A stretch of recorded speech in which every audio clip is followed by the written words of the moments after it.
do when I don't have to do worship? Either sharing personnel with the liaison from the board when I first started. I remember you came to staff meetings that we had. I might have been on the personnel committee, it's possible, I've never been chair of it. Liaison from the board or something like that. If I do another position, I will have help. That's my legacy. You can be the next. Yes, I could do that. Yeah, you Except can do it. I don't want to do that. Okay, fine. If you could just let me do the fun parts and you take over the. You sound like Mike. That's what he did to me when he was finance chair. He said, "You be my co-chair." He said, "I'll be chair. You be co-chair for all the board meetings." Yeah. Okay.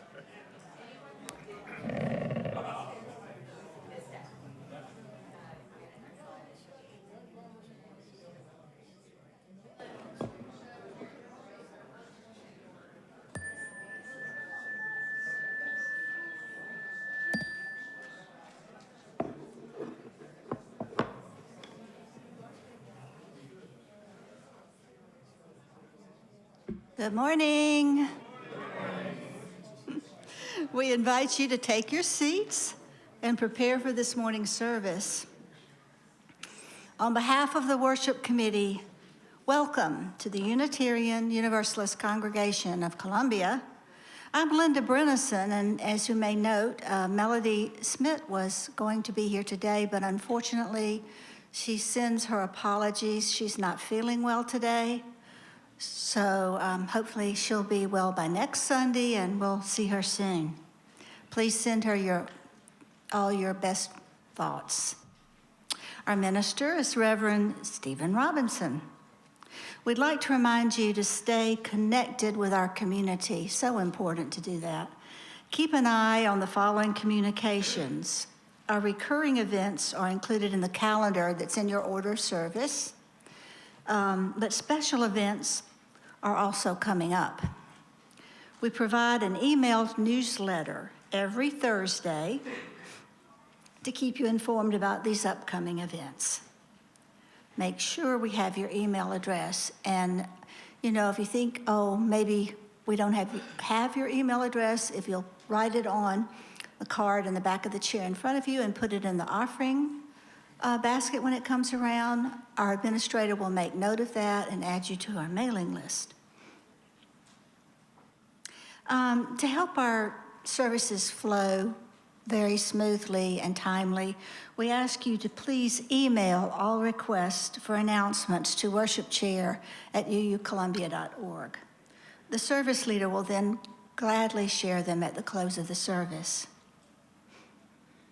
We warmly welcome families with children and offer childcare during our service for children up to 4 years old.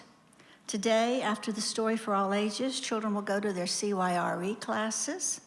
We have a designated seating area for children ages 4 to 7. It's right back over there. And we do ask that parents or caregivers sit with them. We have some toys in the back of our social hall. We're happy for children to bring to that area to occupy them. Today's flowers were donated by our UUCC flower team. If you're interested in being part of the flower team, please contact Mara Farley. And now I have a special announcement from Dr. Emilio Perez, and he's coming up. Thank you, Emilio.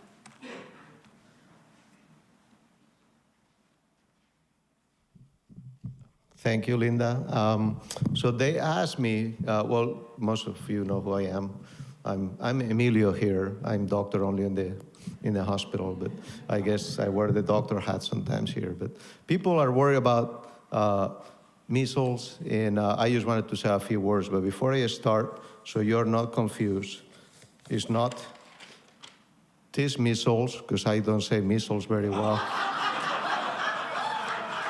It's this measles, okay?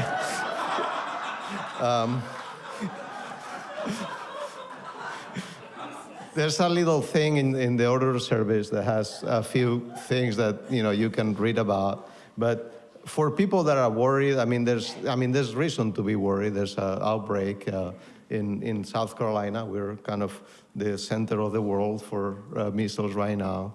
And there have been mostly cases in the upstate, mostly Spartanburg. But there was a case in Sumter this week. So it's working our way down to here. Now, I want you to know of the 920 cases, let's see, the majority, like 95%, were in unvaccinated people. So like 840 are unvaccinated people. If you're an old-timer, you were born before 1957, you're fine.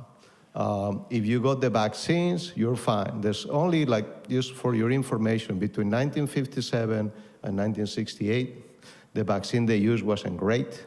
So if you are on that period, you probably want to check with your doctor that you were protected, like especially if you work with kids, because the majority of the cases have been like age 20 and below. Is mostly unvaccinated kids because the parents did not vaccinate them. But if you have a weak immune system or you're taking medications that can make your immune system weak for whatever reason, you may want to know if you're on that period of 1957 to 1968, if you were truly protected with the vaccine. So your doctor can do a blood test that can check you for that. Now, if you were before 1957, you're fine. It's just that kind of period.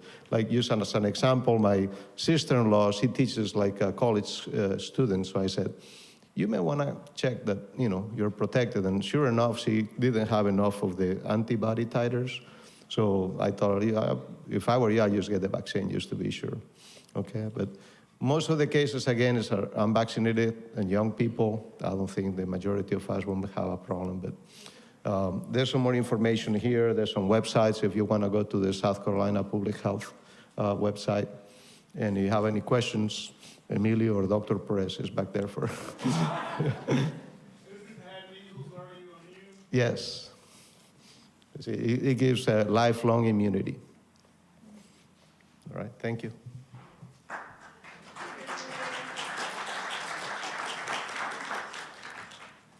Thank you, y muchas gracias, Emilio.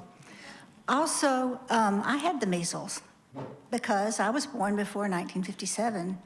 And that is why, if you were born before 1957, you probably don't need it because you probably had the measles, like me. And I remember the doctor coming to our house with a big brown doctor bag. That's how old I am. All right. Please silence all devices as we center ourselves on today's service and listen to the prelude. I invite Chalice Voices to come forward to sing Hold On by Heidi Wilson. She writes of this song, it is January 2026, and the people of Minneapolis are inspiring us with what it looks like to really take care of one another in the face of escalating ICE raids and authoritarian violence.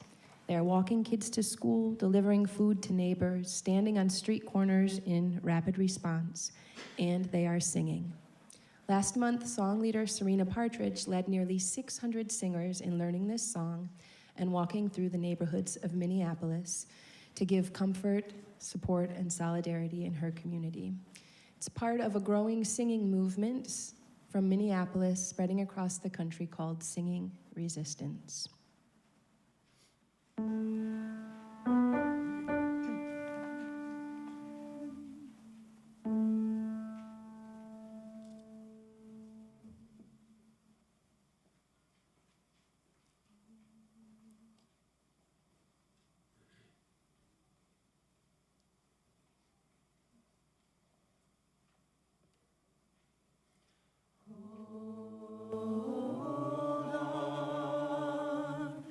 Hold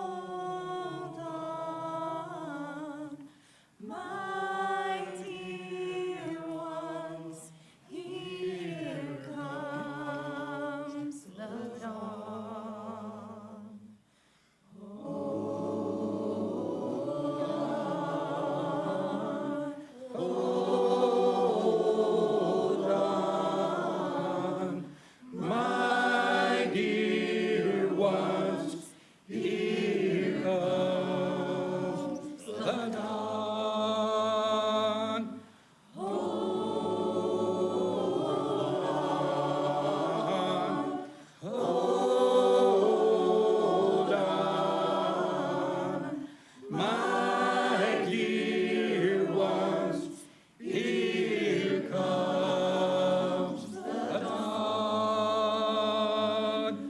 Hold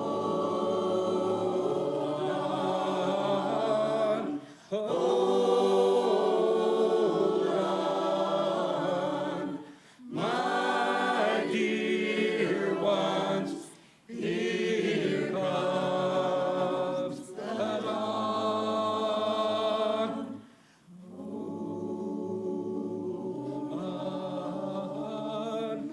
Hold on, hold on, my dear ones, here comes the dawn.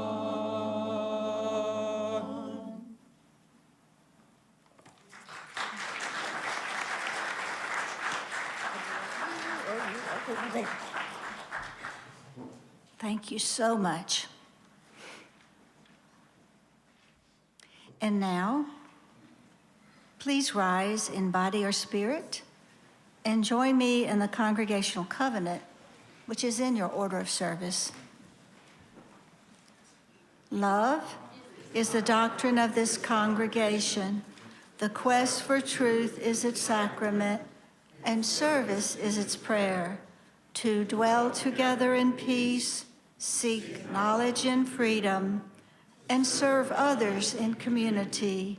Thus do we covenant with one another. Please be seated.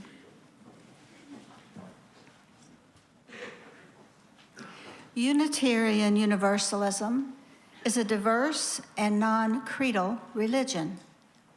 Our community is founded on deeds, not creeds. We are a covenantal religion, meaning we don't have to believe the same to treat each other the same, with respect, equity, compassion, and dignity. We place love at the center of our values, embracing and welcoming all people. We're delighted to welcome all our guests and visitors. Today, Bonnie Stronach is assisting with bringing the microphone to our visitors. If you are willing and able, please stand and wait for the microphone to reach you. Then share your name and where you're from. If you've brought guests, we invite you to introduce them as well.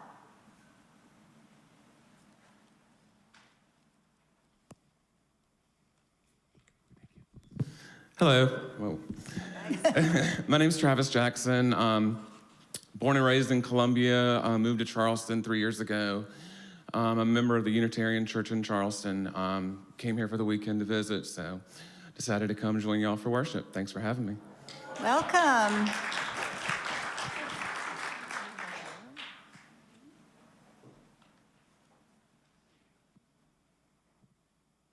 All right. Thank you, Bonnie.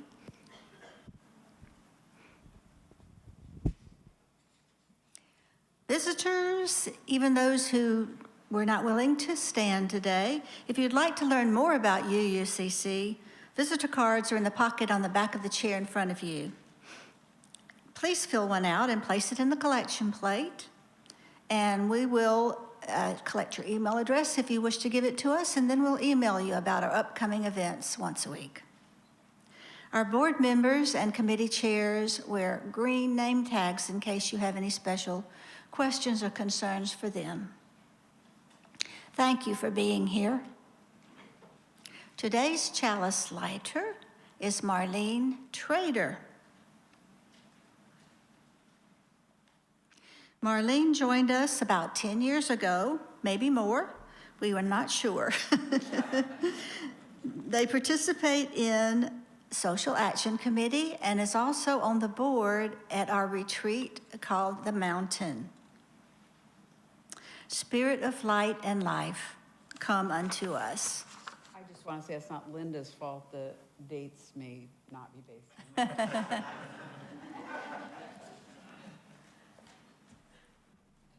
This morning's opening song, also from the Singing Resistance movement, is This Is a Wave by Serena Partridge. I invite you initially to stay seated and listen as I sing the song once through. And I'm going to invite Sarah forward to help me.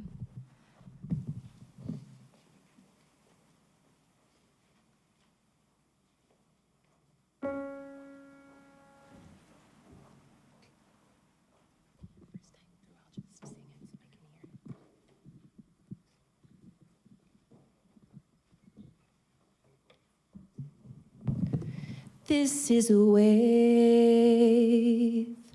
I am the ocean. This is a wave. I am the ocean. This is a wave. I am the ocean. I am strong enough to hold wave after wave. It's a call and response song. So I'll invite you to sing back each line, and Sarah will be singing with you. And then when we get to the ending section, I am strong enough to hold wave after wave. It will all be together. This is a wave. This is a wave. I am the ocean. I am the ocean. This is a wave. This is a wave. I am the ocean. I am the ocean. This is a wave. This is the wave. I am the ocean. I am the ocean. I am strong enough to hold wave after wave. Now, as we sing with some repetition, I invite you to stay seated if you feel comfortable and stand if that feels right for you.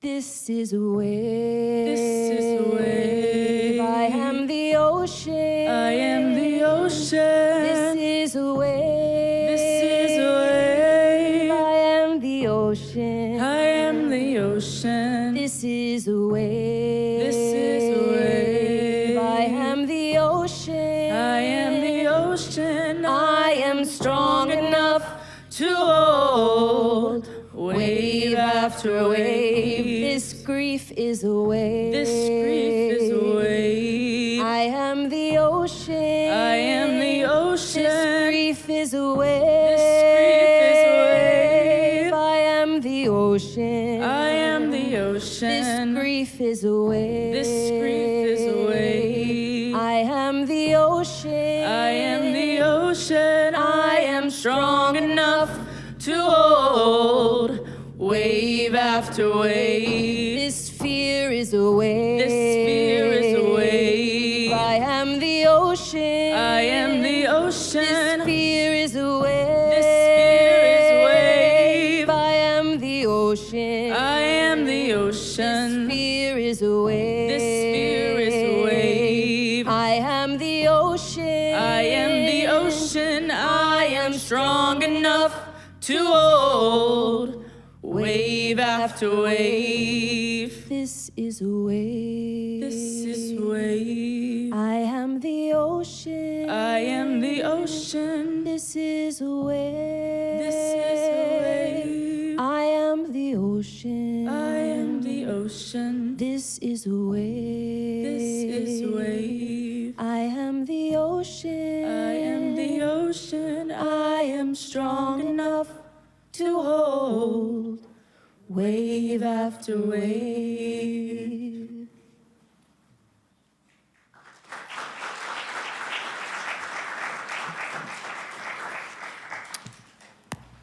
I invite the children to come down front and join me for the story for all ages.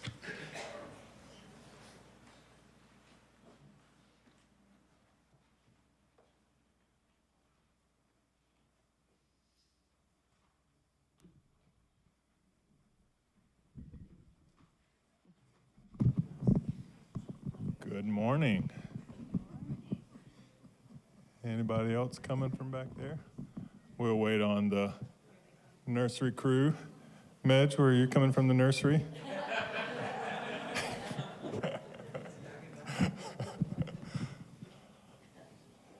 There might be distracted by the chocolate back there. That is very true. Matter of fact, let me go get a sample right quick. No, I'm kidding. Yep, I know. All right. I want to share a book with you all. So get where everybody can see. All right. You going to sit back there? You won't be able to see the book. Yeah. Why don't you sit right there? There we go. All right. This book is called, can anybody read the words on the front? All right. Grow. That's exactly right. This book is called Grow. And it's a really beautiful book because it's got things that you can pull up and see. And it's all about each of you. So I want to share it. The first page says, I waited for you like a sprout from a seed. So see that? Thinking about when you were a tiny little baby? That's the noise it makes. And then you were tiny and fragile, but you grew like a weed. Good job, you got it. Every day a new leaf, light and love make you grow. Perfect. Nature sounds, that's what we're doing today. Each bloom brings me joy more than you know. Very nice. Everybody's getting the hang of what plants sound like when they're growing. You're a blossoming wonder and an unfurling vine. Very nice. Our life is a garden. I'm yours and you're mine. Very nice.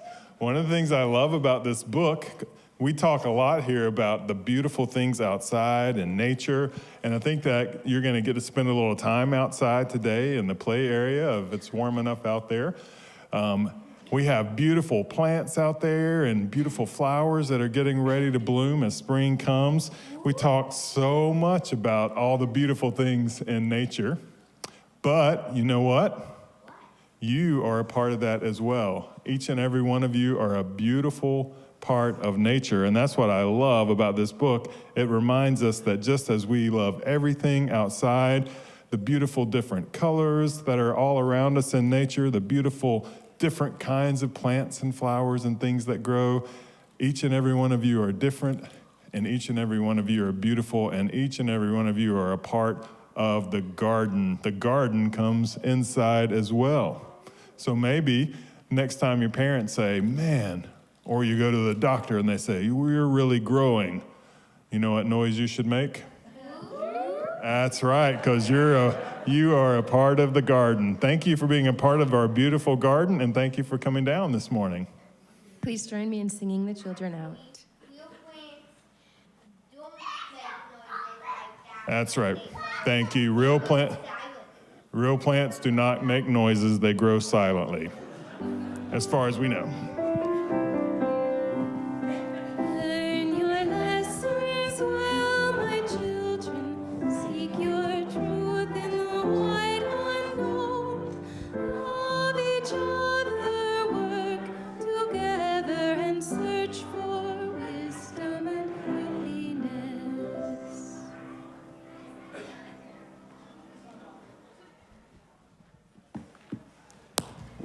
Maybe we just don't hear them, right? Maybe they are making that noise out there somewhere.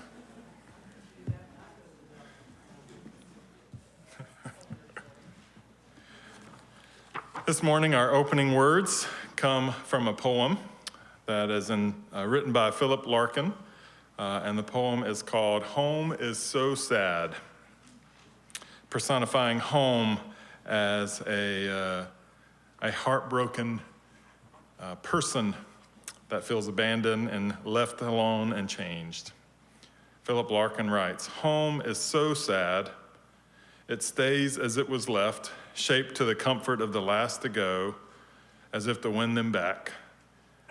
instead bereft of anyone to please, it withers so, having no heart to put aside the theft and turn again to what it started as, a joyous shot at how things ought to be, long fallen wide.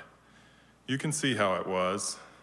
Look at the pictures and the cutlery, the music and the piano stool and that vase.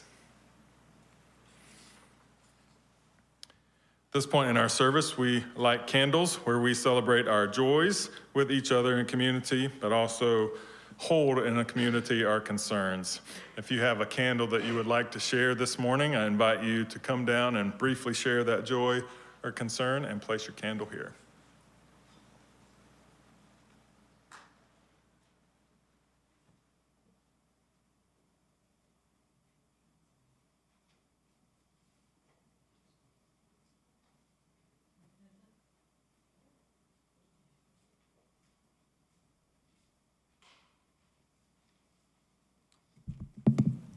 Hi, I'm Larry Siegel. I was at a funeral yesterday for a psychiatrist that I used to work with when I was medical director of Midlands Center. I was in Chapin, and there was a huge crowd, good guy. And then there was also a friend of mine's wife from Wisconsin who just died of dementia. And then her brother-in-law has a brain tumor, so a lot of not so good stuff. Just to add a little bit, by the way, I have a joy. I was born in 1942, so I had measles. And but having been in general pediatrics when, before they had the measles vaccine, and by the way, the varicella vaccine, although you think of those as just mild childhood diseases, I saw deaths with both measles and varicella, so it's not a joke. And by the way, varicella, if you're in our age group, you should also get Shingrix, the varicella shot for old people, or mature people, sorry.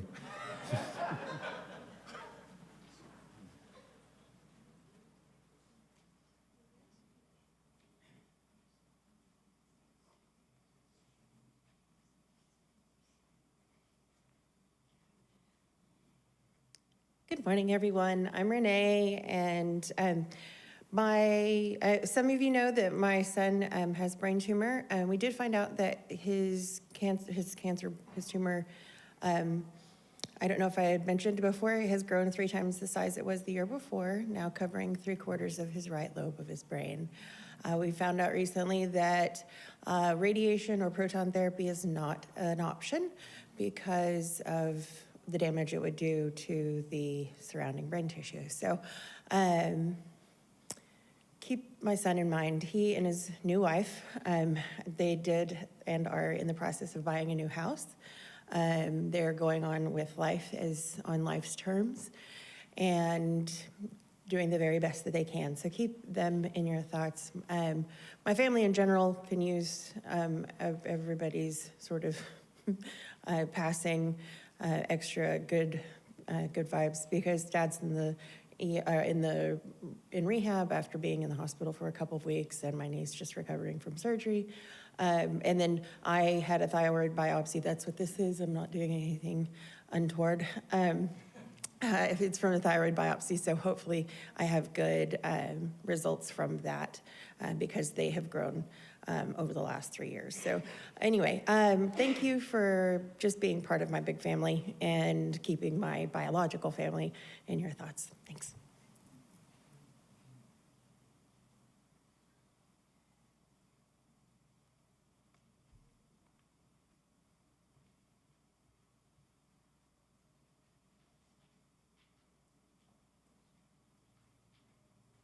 Hi, I'm Christina Seal, and I just want to give out a shout out to my mom who turns 80 years old today. We're celebrating this afternoon after church, so happy birthday to my mom.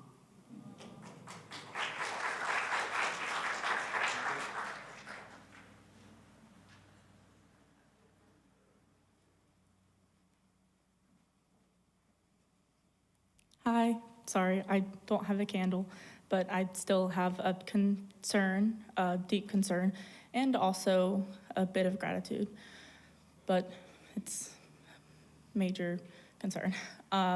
So on January 20th, there was a national call for a walkout in protest of ICE. I attend Spring Hill High School. I'm a senior there, and a group, including me, decided to walk out.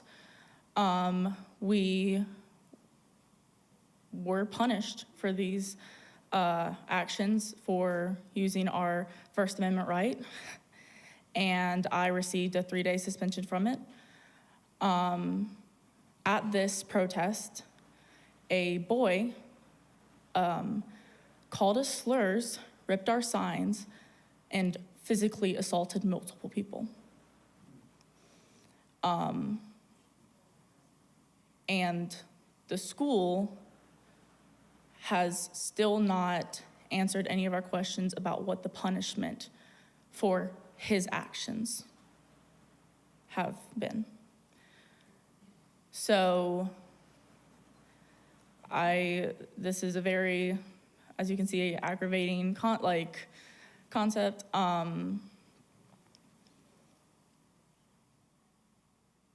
Last week, Irmo High School had a walkout. I think 2,000 students walked out. Yeah. 90 students walked out of Spring Hill.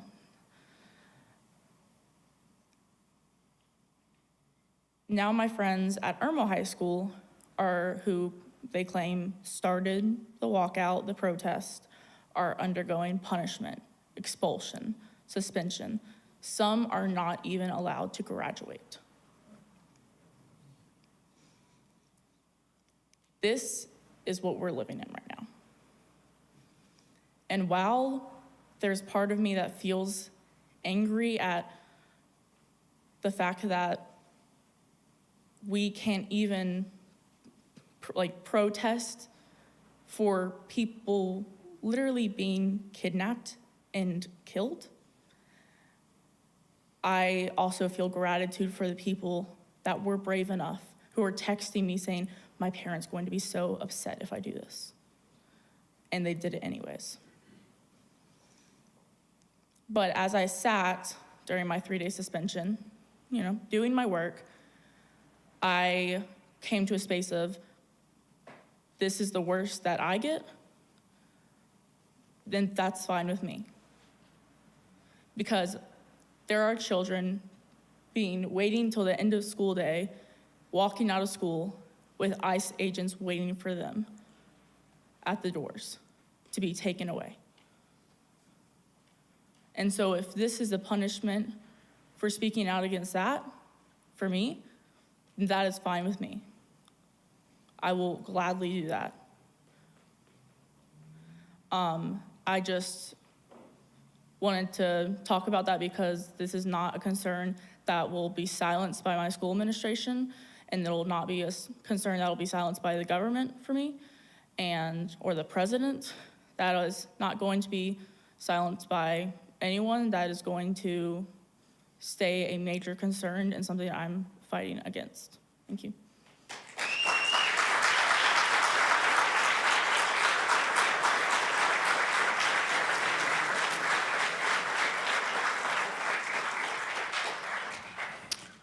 I also have a joy to celebrate, and I don't have a candle either, but I am the minister, so I can do that. Last week we had a virtual service, and it was just a reminder for me of how many people in our congregation have moved away. So a candle of joy for opportunities when people move away to still have a chance to reconnect. And sometimes they show up in person like Mike today, who moved away a few months ago, and so glad to have Mike in our presence. So a joy for those connections that geography can't prohibit. And the last candle that we light represents our space that we create for the silent joys and concerns.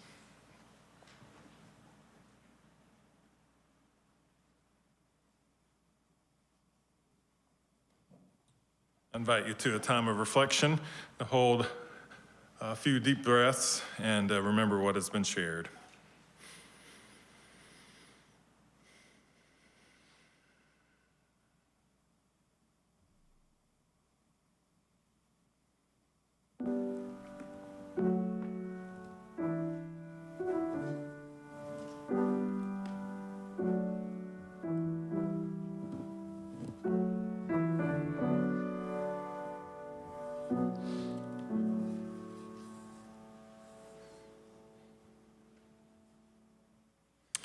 As we prepare for our offering today, just a reminder that we do appreciate all of your contributions, all the ways that you support the work of the UUCC, including your financial contributions. In just a few weeks, we will begin March, which is our month that we focus on our pledge drive, where we look at the work ahead of us and all the ways that we need to support that in the year to come. You can also support financially today our chocolate auction and the work of our kids that are out there. And if you throw the right number at them, you can take the whole table. So just so you know, that is an option. I checked that out, and I have a number in mind, so you got to beat my number. And also, we are constantly sharing our abundance here of what we have with other organizations around us that are doing similar work. And our Share the Plate recipient for this month is the South Carolina Appleseed Justice Center. And so we really appreciate the great work of that organization as well. Anna is going to introduce our offertory song. Our offertory music today is an arrangement of On the Nature of Daylight by Max Richter. This was originally composed for string quartet, and I sincerely recommend that you keep this title in mind or take your OOS, look up and listen to the original. It's an exquisitely beautiful piece. And also look up to the arrangement by Robbie Robertson of this piece set to Dinah Washington's beautiful voice singing This Bitter Earth. This composition has been uniquely special to me for years, but it was not until this week that I read about its origins. Max Richter wrote On the Nature of Daylight as a protest against the 2003 Iraq War. He described this work as a meditation on violence, the violence of war, and the utter futility of so much armed conflict. Invite our ushers to come and receive our offering.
receive our offering today, symbol of our commitment to our good work.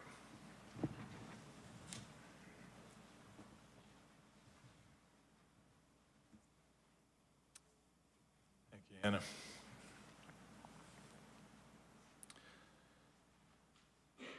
I want to do a disclaimer today before I begin a sermon. Recognizing that this is one of those days that Don Cooper is not going to be a happy person because I'm going to use several words that aren't recognized by the Oxford English Dictionary. So sorry about that, Don. And he confirmed that before the service. He said he looked it up and it indeed is not there. So I will spew my ignorance and then we will leave. Knowing that the word is not there, especially when you put a definition on the cover, right? And it's not even recognized by the Oxford English Dictionary. I do take some comfort in recognizing it, even though this word that's been around and has been used in certain circles, academic circles and psychological circles, it's been used for about 13 years now since it was introduced. Has never been recognized by the Oxford English Dictionary and confirmed as a word. I did get interested in that and just paid attention to some of the words of 2025 that were introduced to the Oxford English Dictionary. And so I'll show you what's more acceptable by the OED. Matter of fact, the word of the year recognized by the Oxford and added to the Oxford English Dictionary is the word rage bait, which is a word for online content that's intended to provoke anger. So you can see why that needed to be there. Also, chatbot was added, very important word. AI slop. You can see where the words that we share today, don't really compare to the importance. The word adulting was added to the Oxford English Dictionary.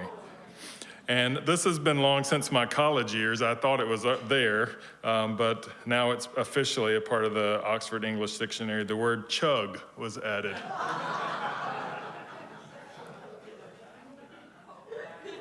Also the word butthurt. And I think my favorite of all, because I have these quite often, even though I wasn't born before 1957, I still have this on occasion, and so I'm glad that the Oxford English Dictionary recognizes this experience by adding the word brain fart to the dictionary. So, great. So we'll move away from the acceptable words to the unacceptable ones. And mention one particular today that's on the cover, but an environmental philosopher from Australia by the name of Glenn Albrecht with the ever-expanding dictionary of words still found really lacking in vocabulary to describe the emotional and the psychological relationship and connection that we feel to the earth, to the climate, to all the things, the interconnected world around us. And he describes this drama that has consistently been a part of our brain experience, this drama and a battle within us as human beings between biophilia and necrophilia. And what he means is the desire to create and the desire to destroy.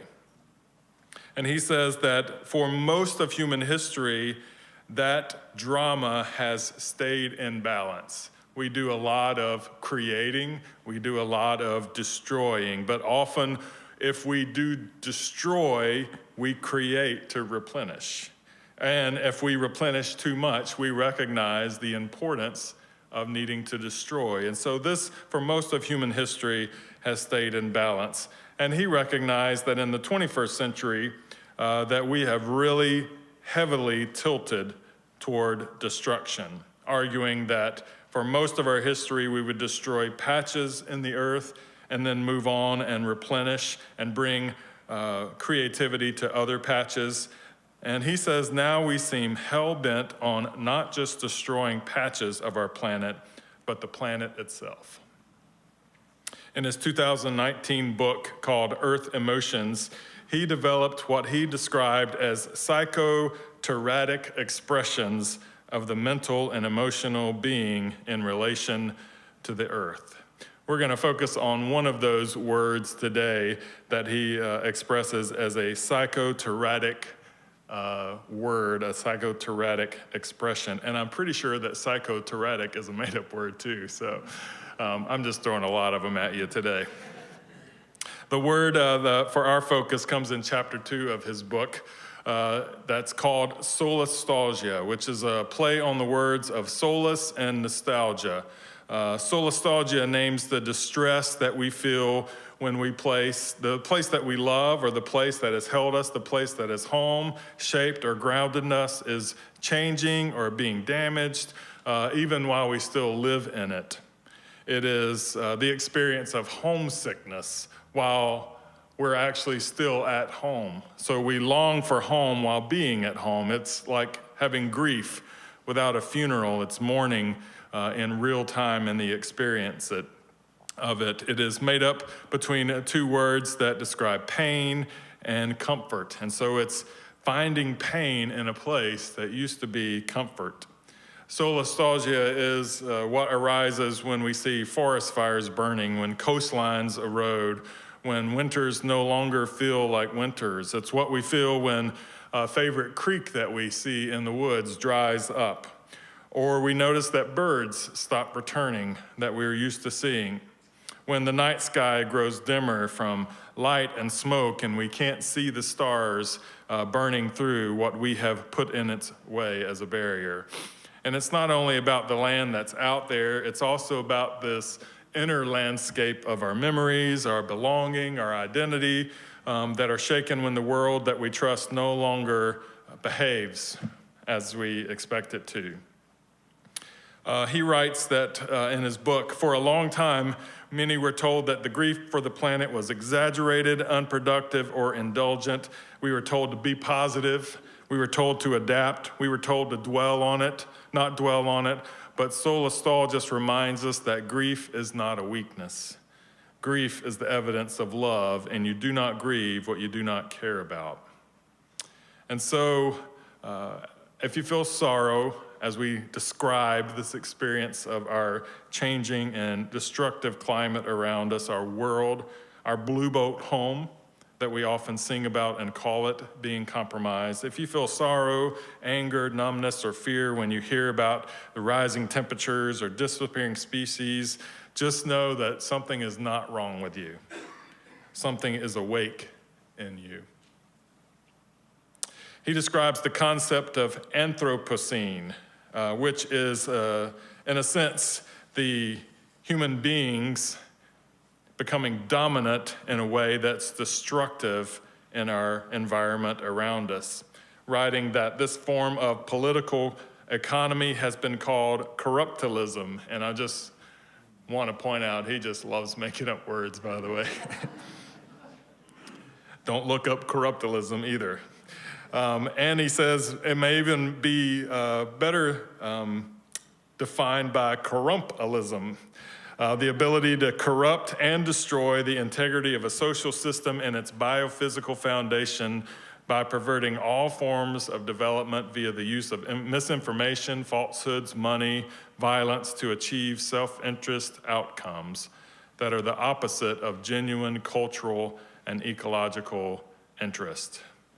He further says, in order to counter all of these negative trends within the Anthropocene we clearly feel within politics and culture, we also need more novel concepts and development. Since the foundation on which we are building right now is seriously flawed and conducive of nothing but great waves of grief, dread, solastalgia, mourning, and melancholy, we must rapidly exit the Anthropocene with its non-sustainability, and we must develop a new era of symbiocene, which means symbiosis, implied that we must learn to live together with our world around us for the mutual benefit. And writing, saying that he wishes to use this as a concept and the work that he is doing to move us from Anthropocene to Symbiocene in our world around us. Until then, we will often talk about it in this place, that this is not a place where we think climate change is a myth. We know that the world around us is suffering, and we know we are contributing to it, and we know we should be doing something about it. And so the work is ahead of us here in this place, and Solastalgia is a recognition of the emotional experience of dealing with all of that while we do our work. Because until we reach a new movement of Symbiocene, we find ourselves stuck in this place of Solastalgia. It's the sense of what used to be our safe home causing us to no longer feel safe. Globally, we feel it when we feel unsafe in this blue bolt home. But we can also experience Solastalgia on a big scale, obviously from the environment around us. We can also experience it on a very small scale as well. If you think about all the ways that we think about what home is. The home, the actual place where you live. We know that there are experiences in your home where you can start to feel unsafe. Relationships or abuse of some kind, compromising situations in your own home that move you to a place of feeling safe, feeling homesick while trapped in your own home, in your personal home. Solastalgia also exists in our cultures when schools that get transformed from places of learning and nurture become places of hiding and murder, with destructive forces carrying assault weapons of war that were bought legally from local gun shops. We can experience solastalgia in our culture when we see how the culture attacks women and women's care. We can see solastalgia in our culture when minorities are attacked, when marginalized people, the LGBTQ plus community, become unsafe in this place that's supposed to be home for them, for us, for all of us. I think if you were in Minnesota today, you would know what solastalgia feels like, to feel unsafe in what used to be your home. Police agents provoking riots, hunting people, and murdering courageous activists who take a stand against injustice, all leading to solastalgia. And maybe you felt some solastalgia this week as the leadership of our government spews hate and racism on Twitter and other social platforms without any apologies, actually defending the work. Solastalgia gives us language to our pain so that we can name it, so that we can share it and realize that we're not alone in what we're experiencing. Even though it's not a word that's recognized by definition, it is recognized when we talk about what it is. And especially when we say it out loud and we connect with each other, we know what it feels like to feel unsafe in a place that used to feel safe and used to feel like home. It's heavy when we carry it alone, but it's lighter when we hold it in community. And when we speak grief out loud, we discover we are not isolated. We are joined by others who feel it too. And as Mr. Rogers often said, when you make it mentionable, it becomes manageable. And that's what we do in this community. Because this pain that we feel, either on a global scale, a cultural scale, a personal scale, the pain that we feel does not have to paralyze us. It actually can guide us. Grief can become a compass for us. It can point us toward what we are called to protect, to restore, and reimagine, not from guilt or panic, but from a place of love. Hope as Unitarian Universalists is not just blind optimism. It's a practice that we do. It's something that you and I do together as a community. It looks like planting trees that we may never ever get to sit under, or advocating for justice, caring for our neighbors, teaching our children not just how to survive, but how to thrive in our world around us. Solastalgia tells us something is precious, that home still matters, that the bond is not broken, that this ache that we feel is proof that we are still in relationship with something. And if we feel all of those things, then the story hasn't finished being written. We can create a new sense of home to counter everything that's been compromised, destroyed, and lost in our world around us. Think about our culture and all the places that we could name environmentally, culturally, personally, walking around seeing people who are hurting, all the places where this concept of solastalgia is ever present. People walking around in home where home is no longer safe. And if we are aware of that, then we are aware of now more than ever that this place, 2701 Hayward Street, the corner of Hayward and Woodrow. People often ask me, like, where is your church? And I say, well, we don't really call it that. That's the first thing I say. Kind of defensive, for, don't want them to think that we're a church, whatever that means. And then I realize, they just want to know where it is, but I ask, where is it? And I say, it's on the corner of Hayward and Woodrow Street. And they're like, I've seen that place. It's lovely. It is lovely. Tell us about it. Someone asked me last week, tell me something about your congregation there.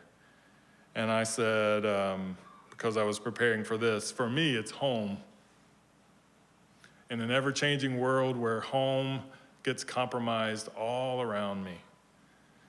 In my personal life, where home is shifting and changing from grief and loss, to watching the news and seeing our culture shifting and shaping, to feeling the connection to our destructive environment, our environment that's being destroyed around us.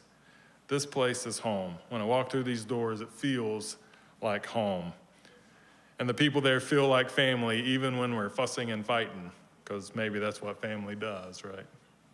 But now more than ever, 2701 Hayward Street in our culture has to be a place where people feel safe, that this is a home, a getaway from all the homes out there that are no longer safe. This has to be, we have to do everything that we can to keep this place safe as a place of home for ones who feel homesick. This needs to be a place where everyone is welcome to come in from the cold, relax, put their feet up, and warm themselves by the fire of our chalice. That is our work. To honor our grief and our fear and our anxiety and our pain without being consumed by it. To love this changing world fiercely and tenderly and passionately. To remember that even in unsettling times of uncertainty, we are not alone. And to choose over and over and over again to be a people who stay present, connected, and committed to the work of healing our home.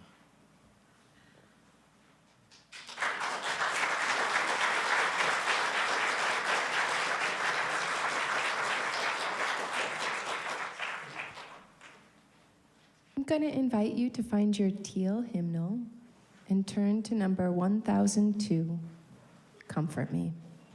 Please stand as you're willing or able to join in singing.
closing words to give to our philosopher, environmental philosopher, Glenn Albrecht, that introduced our words to us today. Toward the end of his book, Earth Emotions, he writes, "If I am correct, then exiting the Anthropocene and entering the Symbiocene will be a satisfying experience for most humans. As the destructive politics play themselves out and we move and live by symbio-mimicry in all of our technologies and all of our habits, the earth and every creature who roams it will breathe a huge sigh of relief and find home again." Please join in singing our congregational benediction.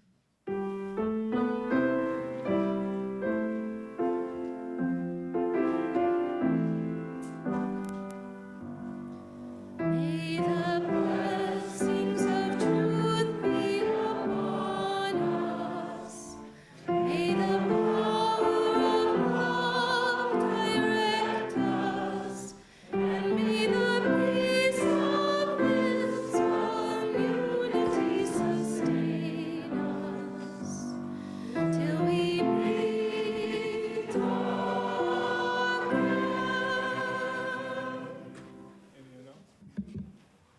No announcements? Any instructions for the chocolate auction? Anybody want to give instructions for that? All right, it's pretty simple. There's chocolate out there. Go and bid on it. And if everyone will do me a favor, just sit here for 5 minutes. I need to go in there and just check a couple of things out. I'll give you the signal when it's safe for you to come in. I'm kidding. Go and enjoy. Thank you all for being here.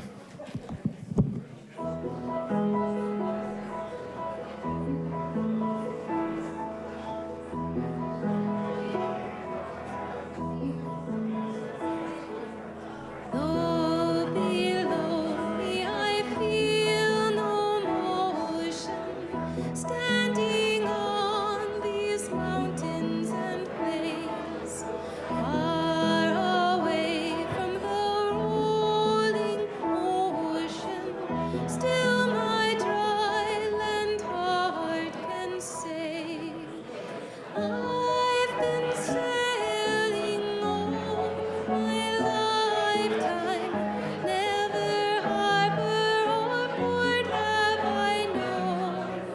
Wide universe is the ocean I travel, and the earth is my blue boat.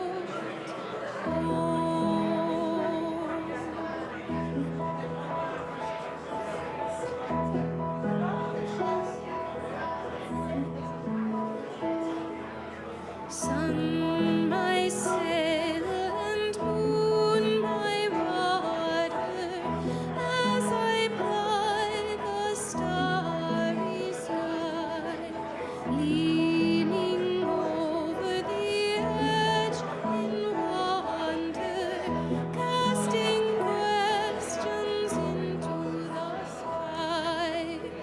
Drifting here with my ship's companions, all we kindred pilgrims are, making our way by the lights of the heavens in our beautiful blue boat.